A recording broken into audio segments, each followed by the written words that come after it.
I said on here that I think there is a plan for an American years of lead. I think that's the plan of our ruling elite. They would like the years of lead to come to America. Google the years of lead, right? This is something that it's not widely known, but in Italy, they had from the 1960s to the 1980s, they had what were called the years of lead. And the years of lead were a period where communists and leftists and far right fascists were in the streets of Italy killing each other. And there was a huge amount of political violence, assassination, shooting people in their legs, not killing them, but, disabling them by shooting them in their legs, bombings, kidnappings. It was very, very awful. The years of lead. And it was very, very awful. And did the years of lead in Italy lead to socialism? Did it lead to the Italian people embracing anti-imperialism and socialism? No. And in fact, we now know the years of lead in Italy were the results of Operation Gladio. That basically the Italian Communist Party was very, very popular coming out of World War II. And the CIA feared that if the Italian Communist Party were to win the elections, Italy would leave NATO. And so, in order to prevent the Italian Communist Party from peacefully taking power and winning the elections, the CIA fomented 2 decades of violence and terrorism. And it wasn't simply fascist far-right violence, it was also ultra-leftist violence. The CIA worked with the Red Brigades, they were called. The CIA worked with various far-left, fascist, and extremist groups, as well as communist and Maoist and anarchist and Trotskyite groups.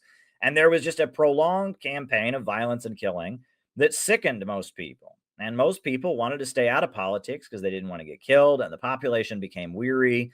And Italy is still a member of NATO, and communism in Italy has completely lost any strength. There's no Italian Marxist-Leninist movement to speak of, and that was the way they handled it.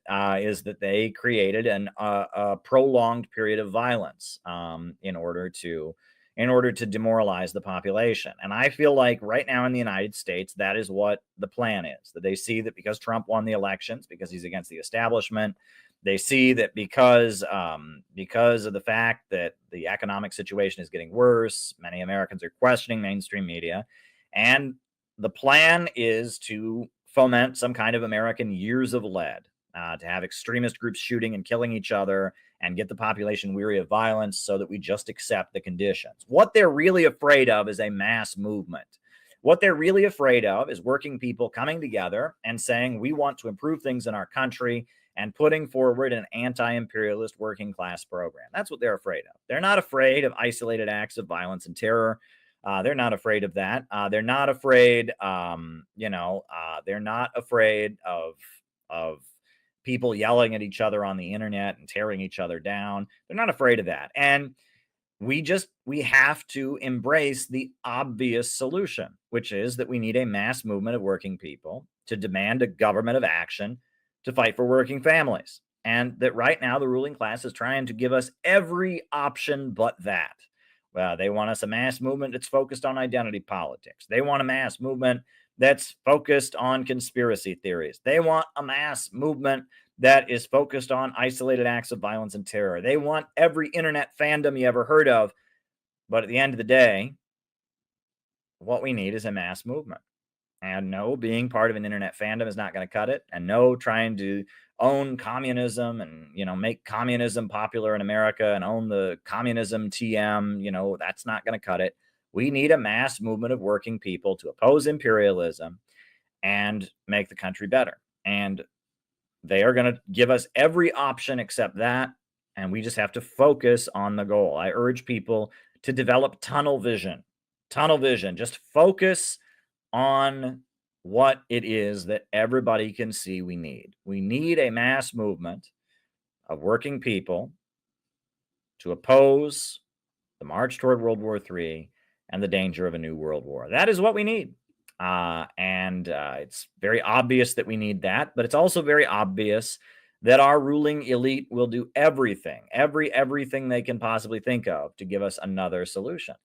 And that's why I'm very happy I'm very, very happy to announce that we are going to have a nice event. When Donald Trump takes the oath of office on January 20th, Monday, we will be in Washington, D.C. And we are having an event, and I hope that you will come. And this event, location public, we will be meeting at Hilton Garden Inn, 815 14th Street Northwest, and we will have free food and music and speeches. It's going to be a very nice food buffet, and we will be having an anti-imperialist reception in Washington, D.C. on the day that Donald Trump takes the oath of office. And we're going to be at the inauguration earlier. We'll be in the streets with a banner supporting, our famous Trump Kim banner. We'll have other outreach materials. We're printing a nice pamphlet that will be widely distributed. And we are going to try and spread anti-imperialism and build our movement, our organization of people dedicated to anti-imperialism. We're going to build that movement. We're going to build that organization. And I'm very, very excited about our activities coming up on Inauguration Day. It's going to be great. So mark your calendar. Come to Washington, D.C. Come to our reception. We need you to be there and to enjoy it. It's going to be a great day. This is what will ultimately win us what we need, is building a movement that can go out and engage with people, a movement that can be in the streets, a movement that can raise awareness. We need to build a movement. And that is the obvious answer. The ruling class is trying to give us every other option except that. We need to build a movement of working people to oppose imperialism, oppose the march toward World War III, and oppose the danger of a new world war, and oppose the emerging low-wage police state.